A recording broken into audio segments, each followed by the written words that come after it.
Apa alasannya?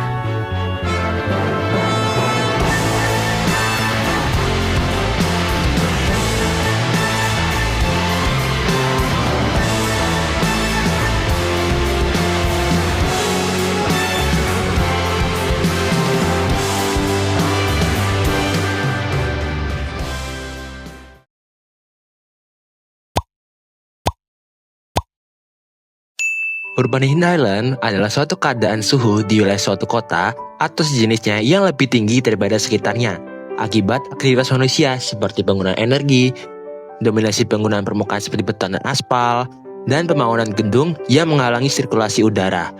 Sehingga dalam set kami mencari bagaimana cara mengurangi suhu lingkungan terkhusus sekolah melalui penerapan solusi yang ramah lingkungan.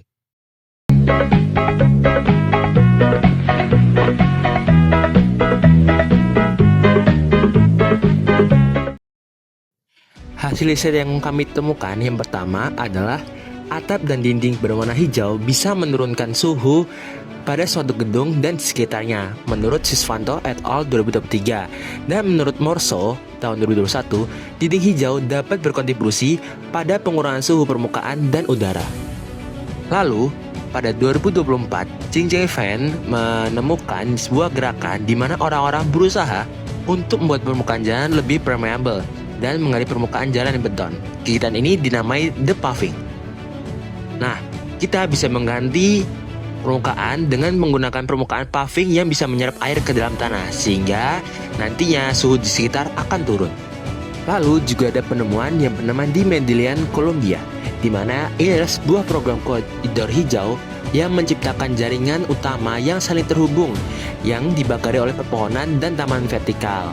Hal ini membuat suhu di sekitarnya menjadi lebih rendah karena pohon sekitarnya menyerap udara dan memberikan udara yang lebih segar ke lingkungan sekitarnya. Lalu, menurut Michal Krajcik tahun 2021, air juga dapat menurunkan suhu.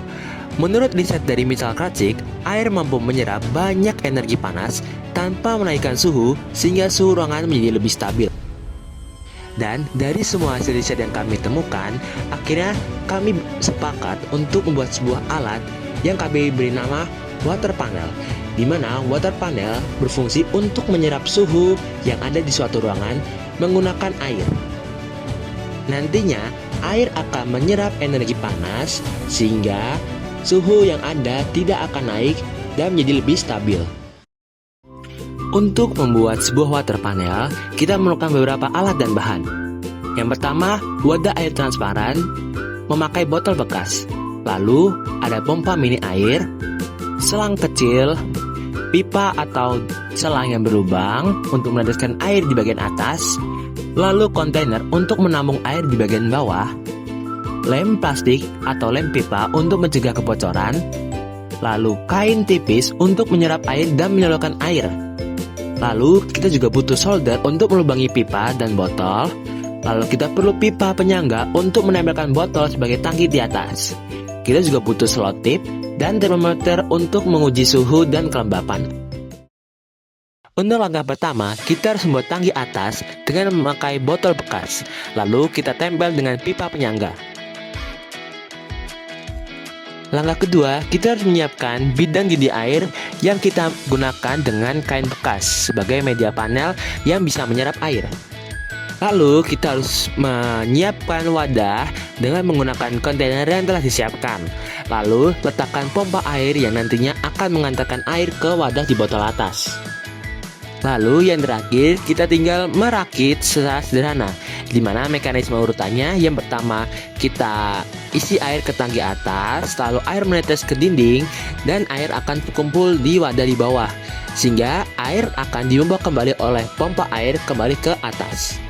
Dan setelah water panel selesai dibuat, kita harus mengujinya. Pengujian dilakukan di ruangan yang sesuai dengan proporsi dari alat, seperti contohnya di Kos Michael.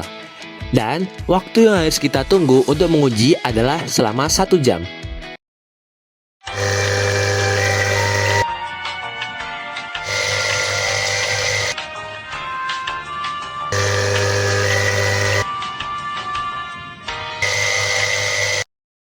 Berikut adalah hasil saat pengujian water panel, di mana suhu ruangan pada awal adalah 26,5 hingga 26,6 derajat Celcius.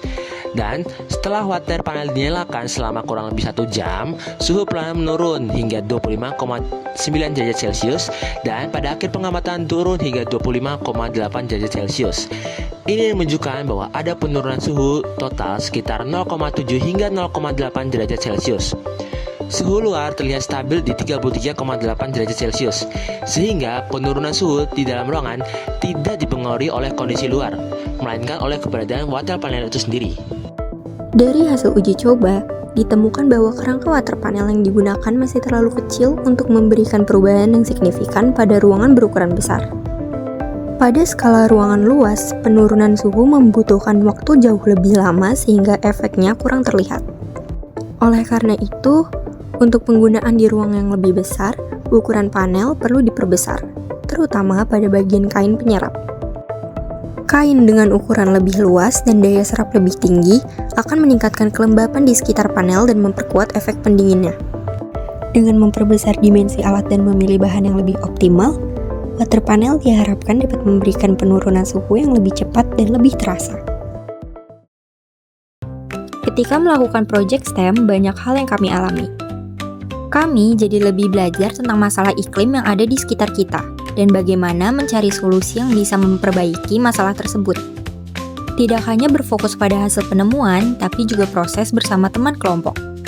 Meskipun awalnya cukup tidak percaya diri dengan alat yang digunakan, namun pada akhirnya dengan kerjasama kelompok yang baik, maka hasil yang didapatkan juga sesuai.